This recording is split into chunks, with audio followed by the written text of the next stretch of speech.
Interior Committee as well as the military high command visited the area. Also this evening, National Union of Ghana Students and Africa Education Watch petitioned Parliament to, as a matter of urgency, and cap Get Fund. We get the details as well as business in 40 minutes and sports and entertainment. All of these and more here on Hot Edition, here on 3FM 92.7.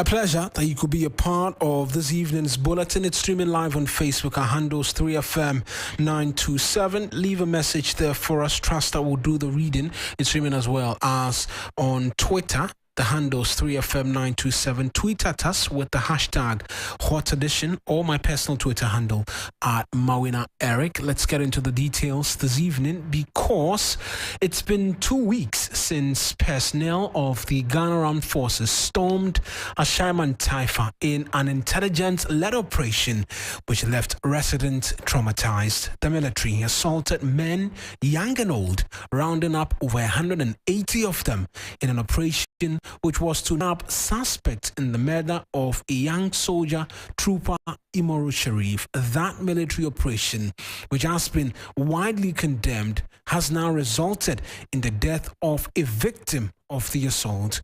Mohammed Musa, who was also brutalized, was buried today while the Defense and Interior Committee of Parliament, as well as the Military High Command, visited the area. My colleague Judith Awatritando was with the high-power delegation which was there. She joins me in studio with details. Judith, let's start off with the details of the victim who passed and was buried today. What more do we know, and was the committee informed as well? Right. So if you remember, I brought you details earlier of the visit to the family house on the midday news. But of course, all we know about the person who died is that he's called Mohammed Musa Al-Haji. And for now, we only know that he has been buried according to the Muslim customs. So that is the information that has been presented to the committee. And that was mentioned today. Means that was mentioned to the committee while they were there. Exactly. And so they even observed a moment of silence, or a minute of silence, for both Imoru Sharif as well as the late Al-Haji Mohammed Musa. Yes. The mention of Imoru Sharif, that was the family house of the late soldier, was the first point of call for the family. A bit somber, the mood, obviously, because from videos and things that we see, which we will put up on social media as well, the mother was in tears, but there were assurances that came from government. Walk us through that entire meeting with the family. Right, and so the Defense Committee Chairman, that is Kennedy Japan, as well as the Defense Minister, Dominic Nitiwo, were given some assurances to them. For Dominic Nitiwo, he mentioned the fact that he will assure that no soldier is once again killed in this country. He mentioned the issue of Major Mahama that happened earlier, and he says that he will ensure that this does not happen again. He commiserated with the family as well. And also for Kennedy Japan, he assured or promised that he will take care of the younger brother of Sharif Imoru till he finishes his tertiary education. I've heard what the lawyer has said. Indeed, is an unfortunate incident that we need to address this issue thoroughly. And for the meantime, what I will say is that I want, especially the victims, to have patience and stay calm. You know that I stand for the truth and nothing else. And therefore, we're going to delve into this matter and come out with the truth.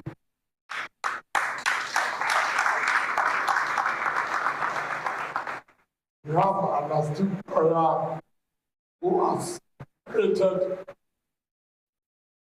encountered what we actually went through that fateful day.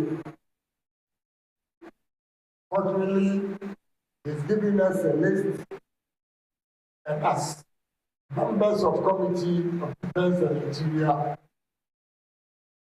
will sit on Tuesday to deliberate and find out the details, what actually transpired that day. So that's the chair of the Defense and Interior Committee, right, Kennedy Agyapong, speaking actually when they moved from the family house to the meeting. But we'll head to the meeting shortly. We know that there had been concerns, particularly in that documentary which aired yesterday by our colleague Godwin Asidiba, with the residents insisting or vowing that they weren't going to allow an operation like that from the military happen again. What was the security situation like when they moved in and out of Ashaiman today? Of course, there were concerns of reprisal attacks from, the citizens or the residents of Ashaiman on the military. But today, contrary to those concerns and reports, it seemed that there was a smooth sail for the military along with the Defense Committee from, the residents of Imoru Sharif to the grounds on which they met the brutalized residents. So there was a bit of calm. Although the residents have not really fully recovered from the incidents, they seem to be calm and wanted to listen to what these people had to say. So that was what the situation like. Now to the meeting, obviously the resident not enthused with another person already dying. What was the interaction like with the Defense and Interior Committee? And we must mention as well that the military high command was present throughout all of these meetings. Right. What was the deliberation, particularly the concerns of the residents? And so their spokesperson, who was a lawyer, made some demands. Now, there were 3 of these demands. Now, he made the demand for victims to be compensated. That was one. For the brutalities, he also made a demand for properties to be restored.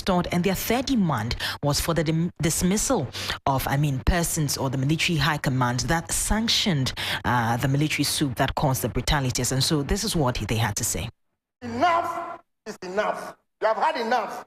And citizens of a country do not be subjected to this type of brutality. The minister, humbly, we are saying that all properties damaged, we collated most of the information. We want those properties restored to their status before the damage. 2, adequate compensation for the victims. 3, all the military high command that gave the unlawful order to be dismissed immediately.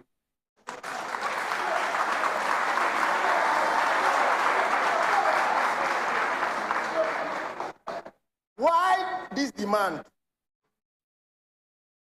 If the military high command, and they are on record to have admitted that they gave the orders, can give such an unlawful order for soldiers that they've sworn, citizens that they've sworn to protect, instead of protecting them, we go and beat them this way. Next year is just an election year. We don't know what will happen. We witnessed an experiment at Ayawasu West Wagon. We don't want such thing to happen in 2024. So that's the rep for the residents of Ashaiman. Right. Just a bit of info, because we were expecting the military high command to be there. Did they say anything from meeting the family of the late soldier to meeting the resident? Was there any comment at all from the military high command? Well, unfortunately, the bigwigs that we're expecting, none of them from were the available. military. Yeah. None of them were available. You could really see some soldiers represented, guarding the people, but as well as a top officer, but there were no bigwigs from the military available. And so there was nothing really said from their side. Most of the comments were made by the Defense and Interior Committee.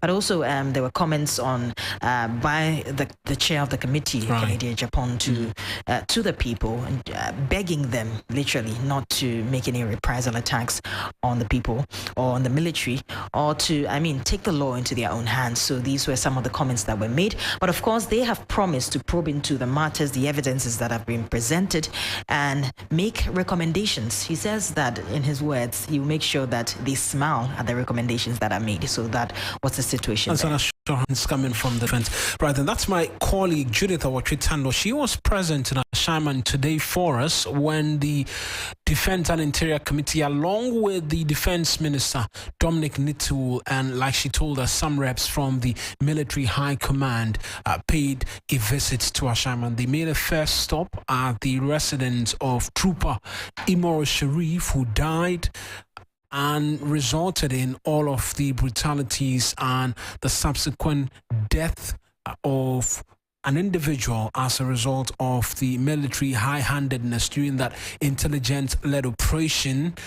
And then they proceeded to meet with the resident of Ashaiman. But of the many speeches which were delivered, my colleague Judith Awachitando mentioned one from the Defense Minister Dominic Nitiwul, and he says that never again will the state sit and watch while men in uniform are attacked. Let's take a listen to him.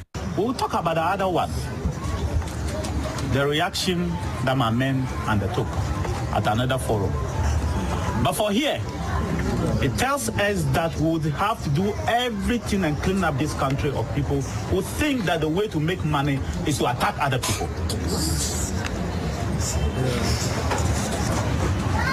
If you want to live a life, live a legitimate life.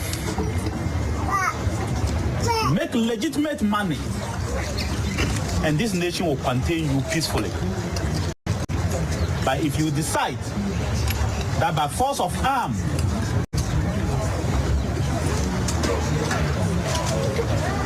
you would attack other people for whatever reason, this state cannot contain all of us.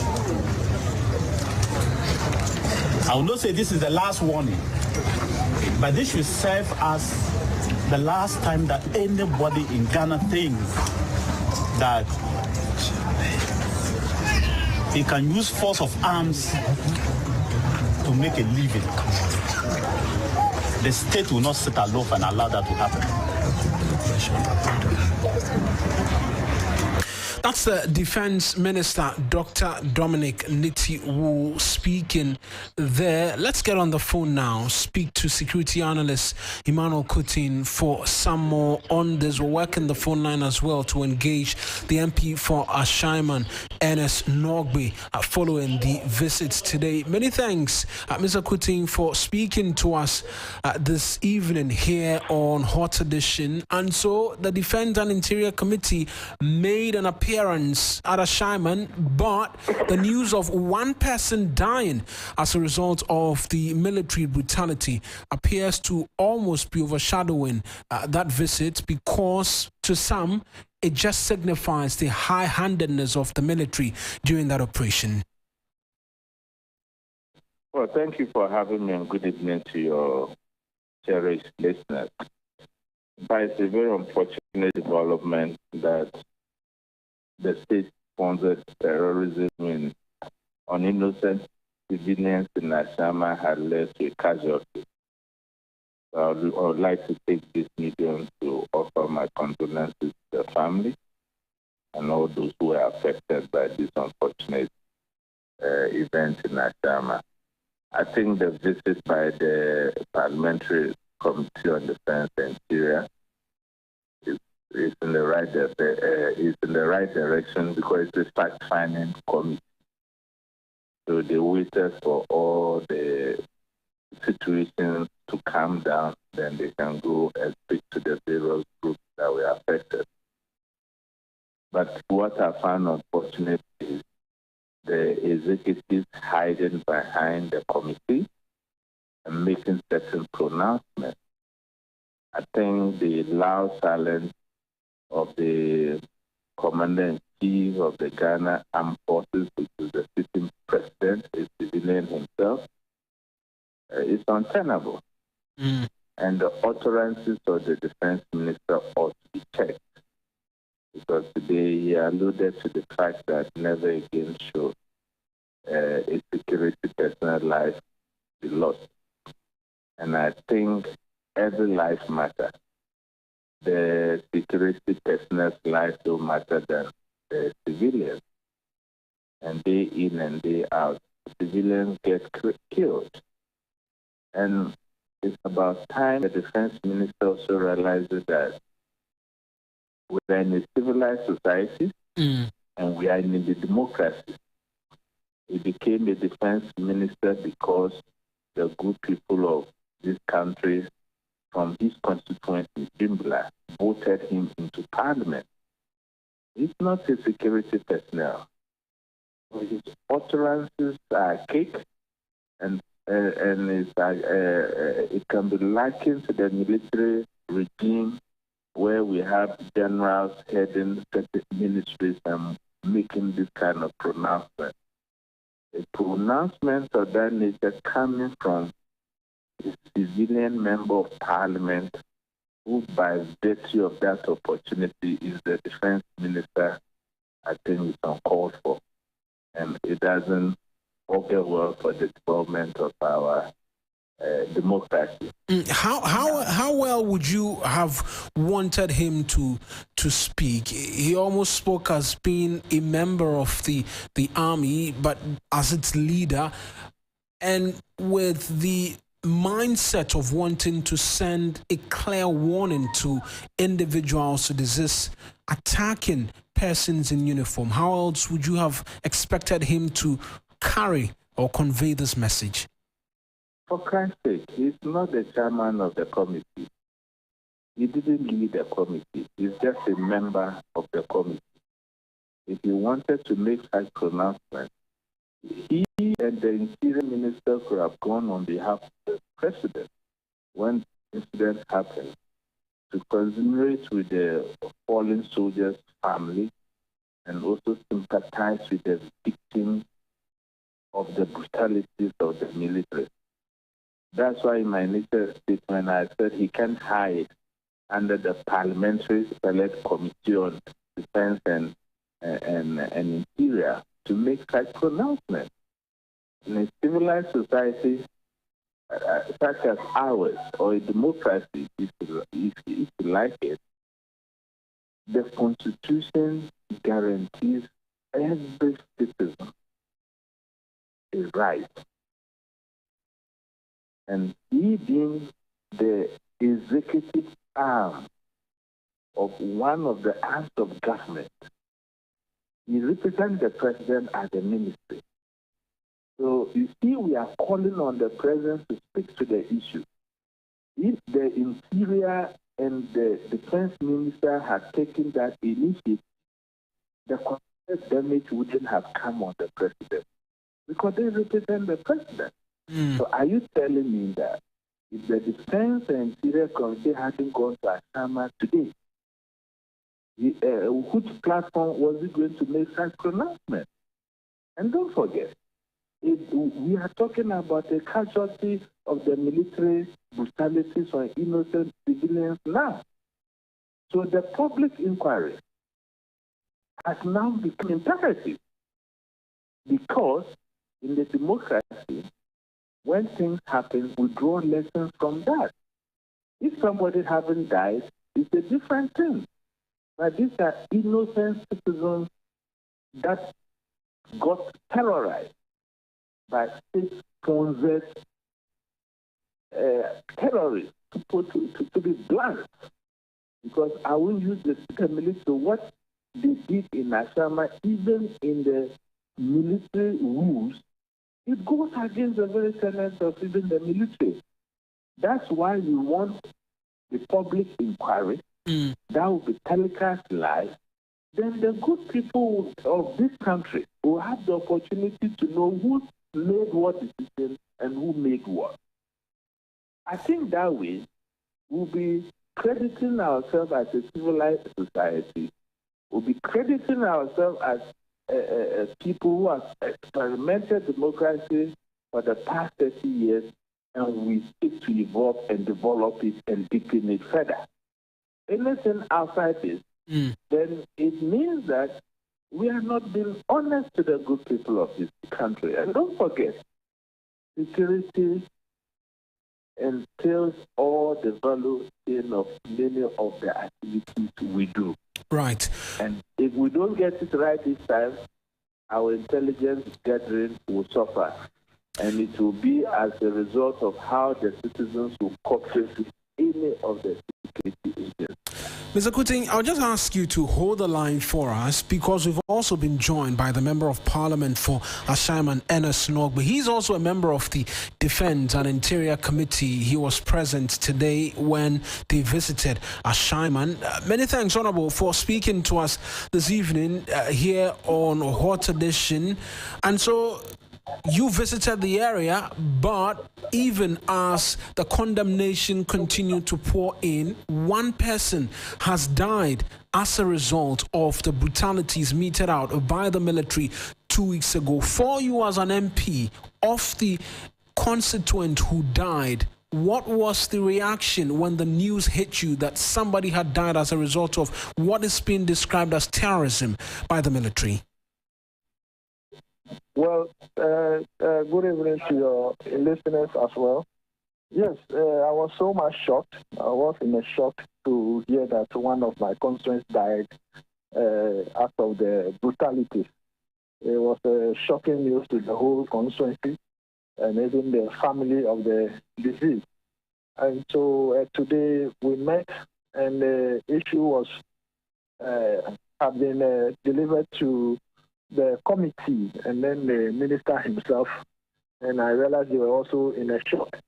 That is what we have been saying. I've been saying almost all the time that the brutalities that were meted at the innocent citizens were not just a normal or a mere brutalities.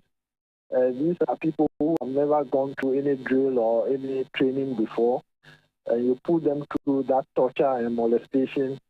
You can understand that people are there with even medical conditions that you might not know. Some might have had BP, some other, medical issues which may not warrant such training. And you put them through that. The resultant effect is death, and that is what has happened. So we were in shock and very perplexed.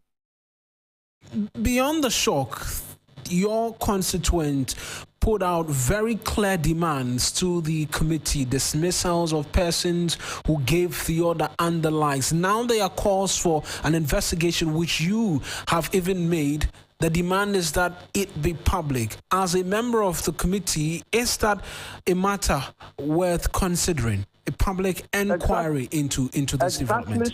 Exactly so. And I keep saying that it shouldn't be the case of only Ashaiman. Ashaiman, we are going to use Ashaiman as a case study. And that case study is going to solve future occurrences, is going to solve other problems. And that is what we are doing. So, yes, the demand from my constituent and myself that there should be a bipartisan committee to look into this matter, and that should be made public, is to make sure that we stop this kind of acts even now and in the future. Possibly might not be only in Ashaiman, but in the future, because this is one too many incidents that has been happening across the country. Anytime an officer died through maybe the hands of the civilians, which we always condemn, that nobody has the right to take any other person's life, but that does not also necessitate the brutalities and the molestations that are normally meted out to innocent, civilians, innocent residents at various places. And so be that is made, it's a good call, and we have to push it to the latter so that when pronouncements are made, invariably it is to stop any other such occurrences even in the future. So it's a good call, and I will push it to the latter. You're a member of the committee. I know you're not in leadership, but as an MP for the area, are there timelines to which you're seeking to have all of this dealt with quickly to bring some respite to your constituent and the conversation of compensation? One person has died already. The family, I'm sure, will be demanding compensation. One person has died, yes.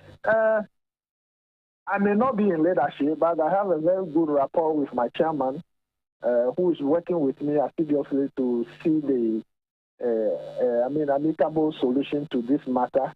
when I approached him, the very day I approached him, he summoned a meeting between the committee, the defense and interior, the ministry, and then the armed forces, the army commanders, which we held a meeting that resulted into today's meeting in Ashiaman. And so, this that is me. I will just confer with my chairman, looking at the volatility of the situation in Ashiaman. Yes, we need to expedite action on the matter so that at least we come to terms with the issues. Yes, somebody has died. People are still in the hospital. I have to send money to some others to be able to be discharged from hospital to pay their medical bills. Others are not even able to go to the hospital, which I'm making frantic efforts to help them to do same. So compensation, yes, is on the line. So that is why when they gave us the document, the evidential document, my chairman said we are coming to look at it and profess our recommendation to that effect. So I can assure you, all these things you've mentioned, the compensation and the swiftness of the committee's work are all on the table that we have to push to the latter. Just finally, before I switch on to the other telephone line where Emmanuel Kutin is listening in as well, you had mentioned earlier you were going to petition Shraj as well. Has that petition been sent to Shraj? Just briefly. It hasn't been sent to Shraj yet because at the committee level I was asked to wait until today. Then we see the way forward. And this that is made, the military have admitted that they were excessive. Which means they have accepted their guilt. And so we are waiting for today, and after today, we are going to take it up from there. The lawyers have prepared everything, and we are ready to petition strike. So since admissions have been made, all that I needed from the people is the compensation. If the compensation are advanced to them or agreed, then I don't think there's a need for us to continue with strike, because all that we may be wanting to do is to go to strike for the indignified attitude of the military be restored by the strike or the committee. And so there won't be a need. There won't be a need if you carry. We'll still go to strike or even the law court. But you support the call for the dismissal of persons who gave the order for what happened? Whether dismissal or not, any form of punishment will be okay by us. We look at the gravity of the circumstances, the gravity of the crime committed before you profess some sanctions. And so I may not be here to preempt that people should be sacked from their work, but any form of punishment to deter them from future acts may be welcome. So I cannot just say that they should be sacked from it. Right then, Honourable. Any form of punishment, I'm okay by that. Right then, Honourable, I appreciate that you could speak to us this evening. Most grateful, my brother. Right, let's end with security analyst Emmanuel Kuti. Mr. Kuti, you've been listening in to the Member of Parliament who says that any form of punishment would suffice. You had raised concerns as to what all of this could mean for us going forward, but he supports a public inquiry into this. In your estimation, will that put to bed all of the concerns from every aggrieved party? In fact, I'm scandalized that the Honorable MP is talking about compensation now. Compensation in the form of what? We are talking about total retribution to these innocent civilians that were brutalized by the military. And the whole Honorable Member of Parliament is talking about waiting for compensation, and whether they will go to strike or otherwise. To me, it is total madness. I think that we should get legal aid to support these victims. And the court must make the laws work and pass consequential judgment that will be deterrent enough and send a clear message that actions of this nature will not be tolerated in a civilized society to talk about the democracy. Right. So if the Honorable Member of Parliament is talking about compensation now, then it's akin to what we do in our part of the country. When issues come, we look for shortcut solutions and the problem persists. It can be likened to corruption. On what basis are you going to negotiate with the military on compensation? That's merely paying the medical bills of these victims. I think we are a joke in this country. That is why I think a public inquiry is necessary. And I've made this up. And I cannot trust the Ashama MP that is backing the call of my organization that it should be a public inquiry. If some money is paid to these victims, you would like to pursue that. It's not about the money. It's about the substance of the issues. And I will want to use your medium to urge the Member of Parliament for Ashama that indeed, if he is leading this victim, and this is the way he's heading in the wrong direction. The situation in Ashama does not affect the constituents of Ashama alone. It's a dent on the image of Ghana. We should see how BBC reported the incident. And he's talking about compensation. How? In what form? Right. I think that this issue has to go to the court, and the judiciary, as the third arm of government, need to make the good people of this country feel that indeed they are the last beacon of hope when it comes to our experiment in this dispensation called democracy.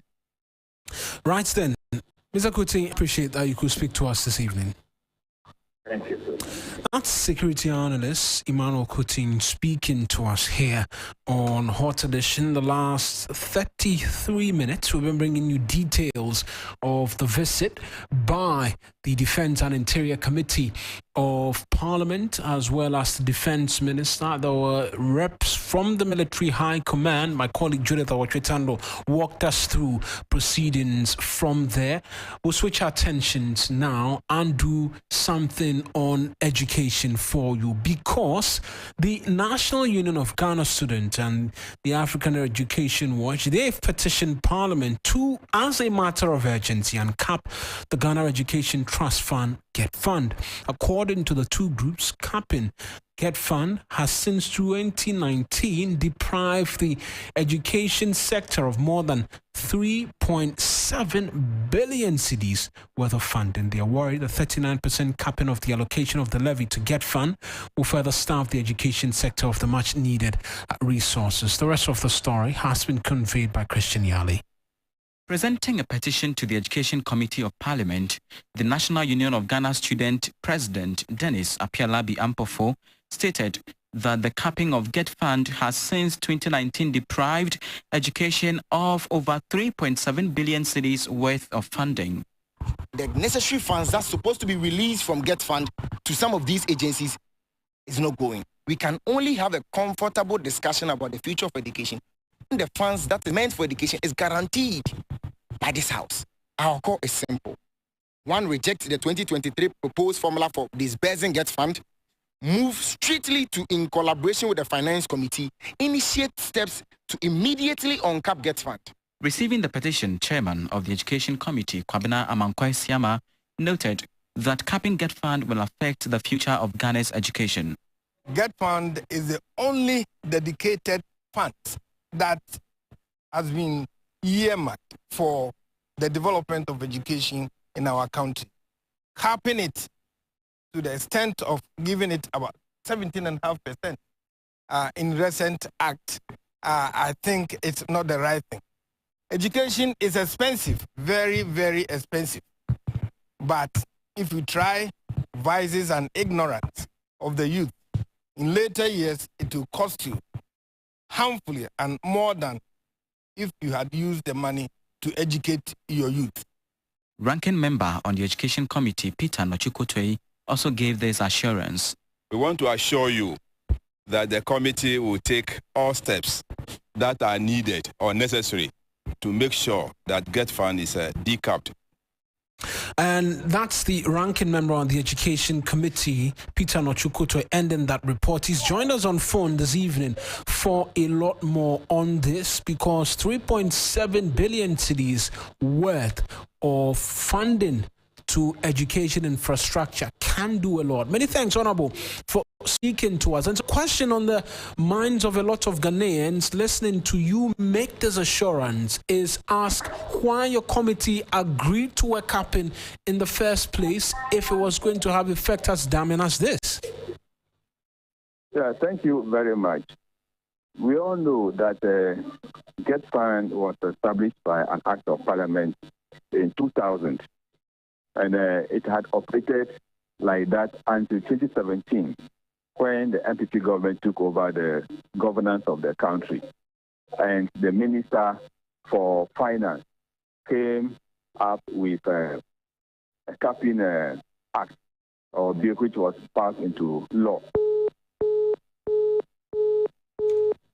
Unfortunately, we have lost Peter Nochukuto on the telephone line. We're working it to bring him back, but he was just explaining to us how Get Fund came in to become law as an act of parliament in 2000. But the question on the minds of a lot of Ghanaians is why since 2019 there's been a capping of Get Fund, because 3.7 billion cedis can do a lot. The Africa Education Watch, one of the groups which petitioned parliament today, they've been on a crusade raising awareness about the continuous lack of investment into basic education in the country. They say that it's continuing to lead to low productivity or low quality in basic education, and even for senior high schools as well.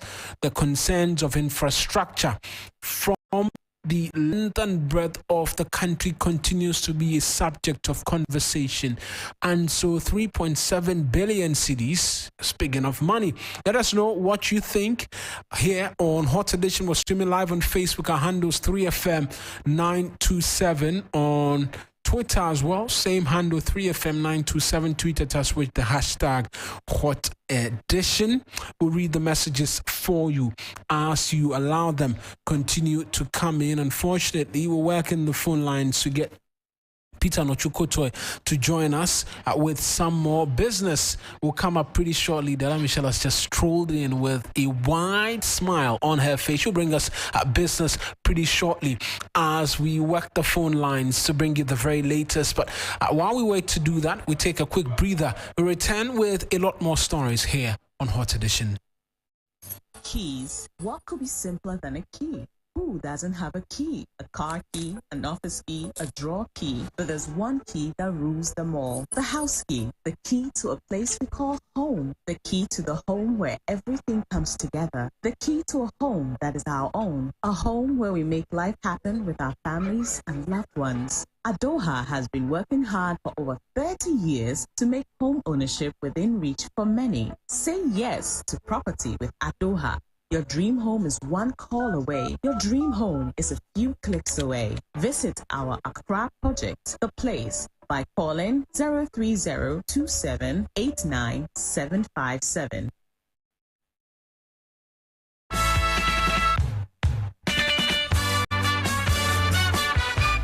And you're still here on Hot Edition, here on 3FM 92.7, 20 minutes to the top of the hour.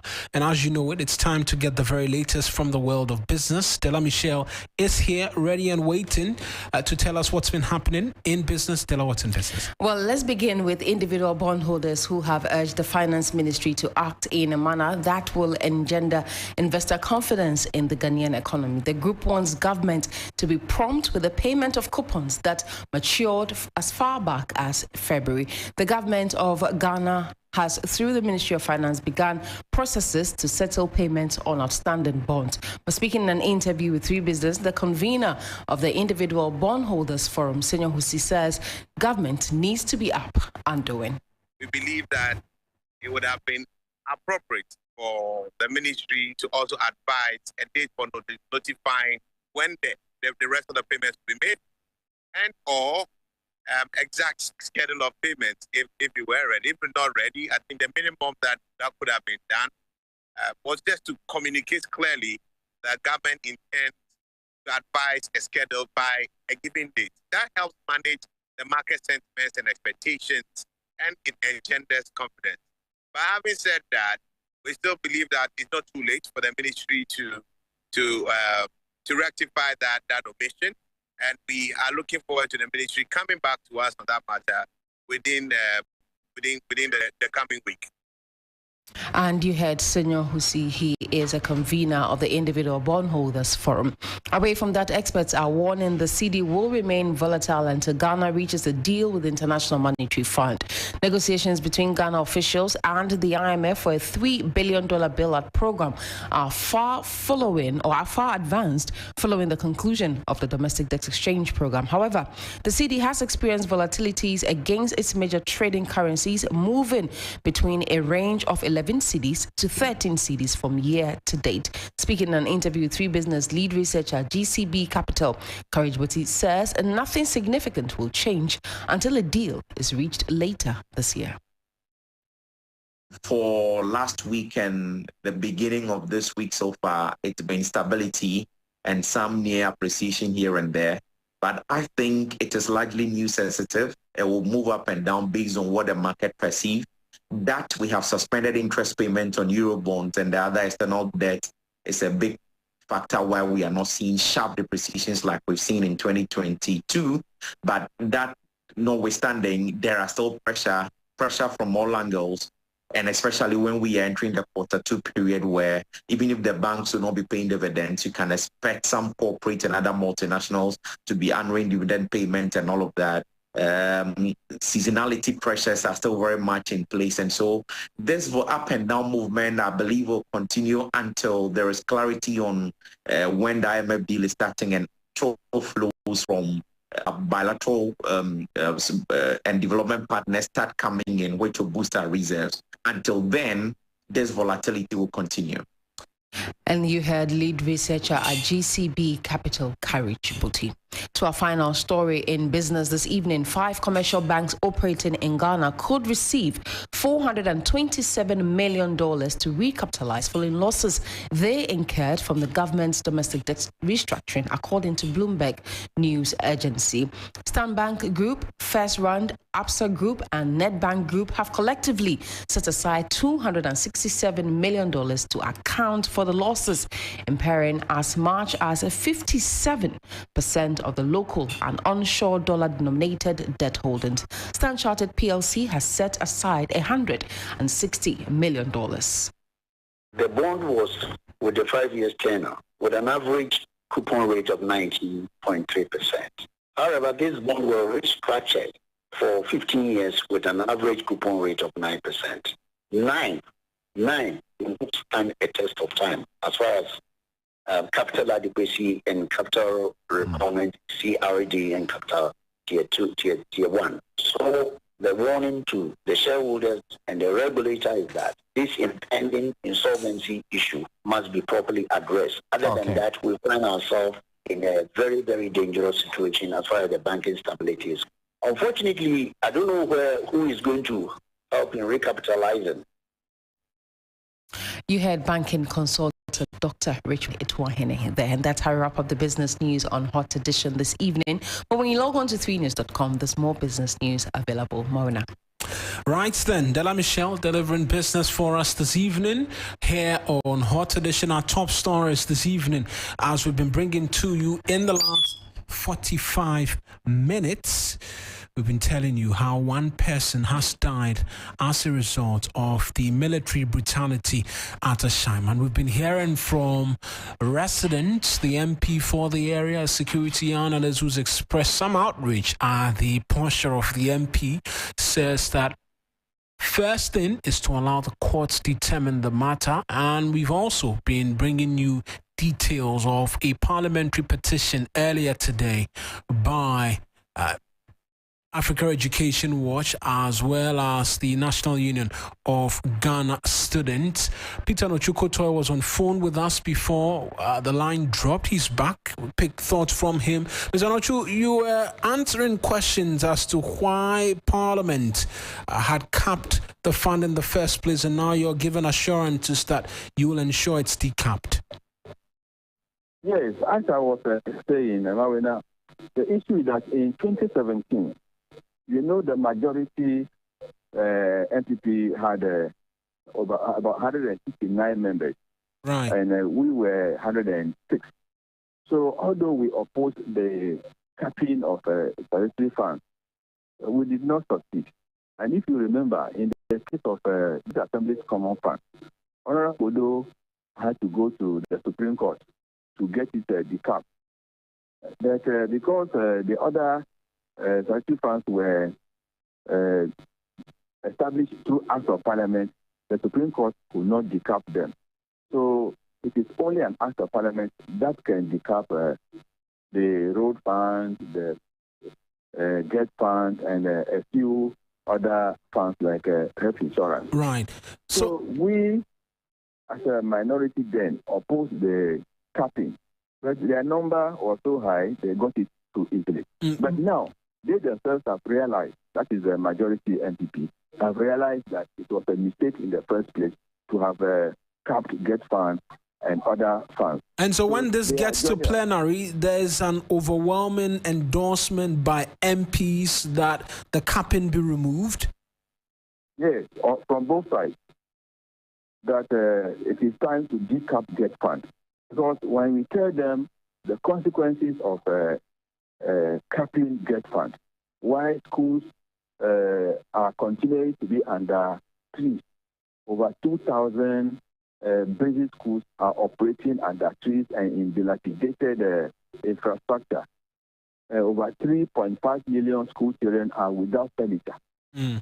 And you go around our educational institutions, you realize that a lot of issues are abound which must be addressed.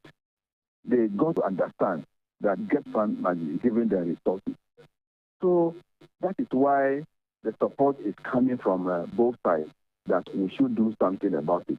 And I know very well that when we moved the motion last year, both sides subscribed to it and voted for it. Then they asked us to make it into a private member's bill, which we did. So the bill is now before the Finance Committee, and they are working on it. So maybe by next week, they should be able to come to the House with their recommendations as to what to do. Right then, Honorable, I appreciate that you could provide these insights and also offer hope to these individuals who petitioned you earlier today. Yeah. That's the Honorable Peter Nochukotoy. He is the ranking member on the Education Committee of Parliament, speaking to us this evening as we make way for sport. Oriku Ampofo has joined me in studio now with the very latest. Infantino re-elected, really not opposed during this election process, was Yeah, no a surprise, was it? There was only bound to be one winner this afternoon in Rwanda. But as you did rightly say, Gianni Infantino has been re-elected as president of FIFA for 4 more years after running unopposed at Congress of the World Football ruling body. The 52-year-old Swiss Italian lawyer was confirmed in office by acclamation at the gathering in Kigali, the capital of Rwanda, on Thursday.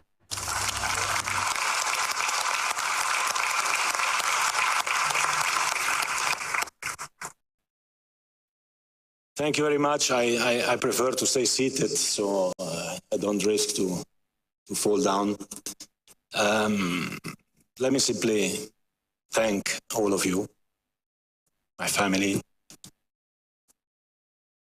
my wife, my friends, my team, all of you, the FIFA team, the council team, the committees team, the member associations team, the legends team. I would have loved to be a legend as well.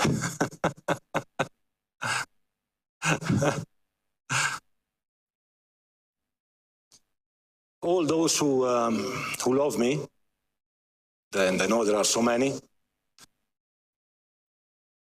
and those who hate me, I know there are few. And so that was Gianni Infantino, very humorous at best. Of course, why wouldn't he be after he's been reappointed as FIFA president? His term would move from 2023 to 2027. But let's come to Ghana, where preparations are underway at the State House as it gets ready to host the final funeral rite of Christian Atsu on Friday, March 17. My colleague Wille Shen visited the ground earlier today.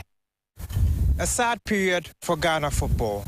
In a few hours, Christian Atsu's final funeral rite will be done here at the State House here in Accra. Now, Atsu, who used to play for Newcastle, Chelsea and other clubs, was under the rubble in Turkey and did not survive. Now, work has commenced at this particular place with canopies being set, with chairs being brought in, and decorations having started. Now, the people who have been on the ground have already given their update stating that they expect to be done with everything by the end of day today. Say the transit, it seems like this 2 days ago that we started. And then the normal canopy we started this morning. We will be done around 12 to 1 that way. We are just hoping for the best. It is very painful that Atsu was not able to, come back to come and play the Black Star match again. But all the same, God knows what is the best. So we are just looking upon God. Now, the Ghana Football Association Executive Council member, that is Nano Drosafo, he stated that he expects a number of dignitaries, and one of them will be some officials from Christian Atsu's former club, that is Atayaspor in Turkey. We are expecting the last club he played for in Turkey. The officials, I think 2 of them are coming. And there is another club called Vetem Hills, or I forgot the name. I just can't mention European names. They are also sending somebody to come with a British red in their colors to present. It is, of course, a sad period in Ghana football. And, of course, a lot of people have been saddened by the incident that has happened to the late brother and the late footballer, Christian Atsu. We only hope that his family stays strong in this tough period. We're bringing you coverage of the final funeral rite of Christian Atsu, which takes place tomorrow. That's Friday, through from 6 a.m. Right here on TV3 and 3FM. And so you do want to stay with us tomorrow for Atsu's funeral rite. But before we go, the quarterfinal stage of the UEFA Champions League is set. Here's all that you need to know ahead of the draw, which takes place on Friday, March 17. So the last 8 of the UEFA Champions League is set, with defending champions Real Madrid and then high-flying Napoli picking up the last 2 slots for the quarterfinals. In terms of the draw, it takes place this Friday in Switzerland at UEFA's headquarters. Some of the key talking points heading into the quarterfinal draw has to be Italy's dominance. It's been a very long time since we saw the country hit the ground running, especially in Europe. This time round, they're going to have 3 representatives in the quarterfinals.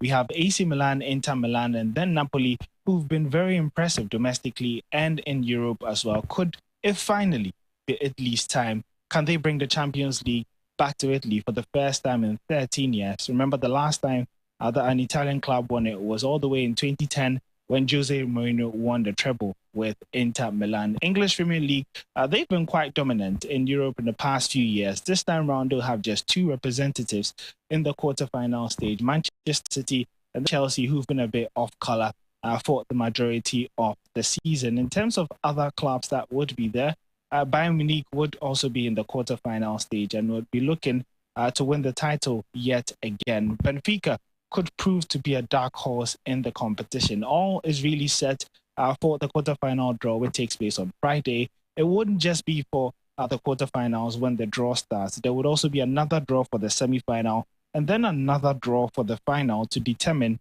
what team would be the home team for the final in Istanbul later this year. Well, that's how we wrap up the sport here on Hot Edition. My name is Oreko Ampofo.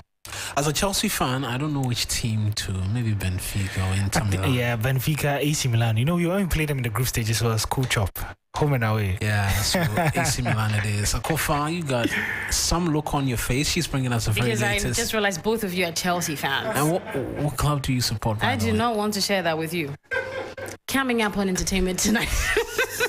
VGMA Rapper of the Year, Lyrical Joe, set to release album. Also, music researcher and CEO of Remedy Entertainment, Dan Latte, speaks on VGMA Unsung category, and Banner Boy to headline 2023 Champions League final kickoff show. Really? My name, it's a big one. It's a big one. My name is Akofa. Now let's dive in. So, versatile Ghanaian rap artist Lyrical Joe is all set to drop his latest album titled Photo Album. Now, the VGMA Rapper of the Year is expected to hold a listening session for the 18-track project, which features some amazing talents from Ghana and Nigeria. Lyrical Joe has been sharing the inspiration behind the album. Go down and pose for the picture. I don't dance slow, but I'm on TikTok. Go down and pose for the picture. So this album, Photo Album, I decided to name it Photo Album because I really wanted to paint pictures in the music, you know, pictures of where I've been to, where I am now, and where I'm going to. That's why I really named it Photo Album. So, and this is the first time we are going to have a photo album without pictures to look up, a sound to listen to as well. I have exciting features on there. I featured MDK on Judas, EL on Flex, Daco Vibes on Blessed, Safa on cover. Lyrical Joe described the album as a great project, noting it comes with a lot of relatable and soul-touching tracks. And these are songs that I'm really, really excited over. And, you know, one of my favorites will be Amen as well, because it really is, it's a soul-touching song as well. So it's a great project, that's what I can say. And this project is one of those projects that I packaged so that when people look back, they'll be like, yeah, this is one of the albums that dropped that year that was really, really great. Tomorrow on the 17th is when the album drops. Yes, so tomorrow on the 17th is when the album drops. That's Lyrical Joe right there. Moving on, music researcher and CEO of Remedy Entertainment, Dan Latte, has appealed to the VGMA board to consider adding other incentives to the winner of the Unsung category. For what we know, the winner of the category gets to perform on the big stage. Here's Dan Latte sharing some more light. These artists get to perform live. And, you know, it helps the artists to also learn a lot when it comes to performances. So I would say, yes, it's a great initiative, and so far so good. One thing I expect is that they should give the winner a plaque so that that particular artist say, yes, I was once part of VGMA, or I won the Unsung category in this particular year. Performance on the main night isn't enough. Let's give them a plaque, and then also lobby for a featuring with any established artist. If not the artist of the year, any other artist can also, come on board to feature the Unsung artist of the year. Just gone by was Dan Latte, music researcher and CEO of Remedy Entertainment. There, very valid points, honestly, very valid. Because for all the only information we have is that, you know, the hype on social media is whoever wins at the end of the day gets the opportunity to perform on the big stage, which is great. Nobody's saying that's not great, but the add-ons are needed, I think, as well, because a plaque or something to show. Because for all this while, I actually did. A lot of people did not know that it doesn't come with a plaque. It's just you get to know that, oh, this year it was this person, but that's about it. I don't even remember them. Well, Miss V won, won, and I think let me see. The names are not coming off head. Did Black Sharif ever win? No. He just went straight from underground to wanting to win artist. That is so right. So right. And features for them as well. That is a big one. That's a big one, because we all know, you know, what features do. You tap into, the fan base of the bigger one, the reach and all of that. So it will help as well. So we'll see how the board comes out, you know, whether they're agreeing or we'll see. They should agree. They should agree. This is free consultancy. Well, speaking of which, though, the list is going to happen, or the unveiling is going to happen on Showbiz 360 tomorrow on Giovanni's show. So you might want to check that one out as well. And then before I go, so on the international scene, the organizers of the Champions League UEFA, they have announced that Nigerian superstar Burna Boy will perform at the 2023 finale, anticipated showdown on June 10, 2023. While announcing the lineup on Twitter, UEFA shared a video of Burna Boy on their official page confirming his participation. And that's all the entertainment news on Hot Edition. My name is Akofa. Thanks for your time. Burna Boy, the Champions League finale promises to be big. Many thanks, Akofa. That's how we end this evening's edition of Hot Edition here on 3FM 92.7. As always, when you log on to 3news.com, there's a lot more news. Giovanni and AJ, they return with the drive to take you home safely. I am Eric Mawuena, Egbeta. Many thanks for listening.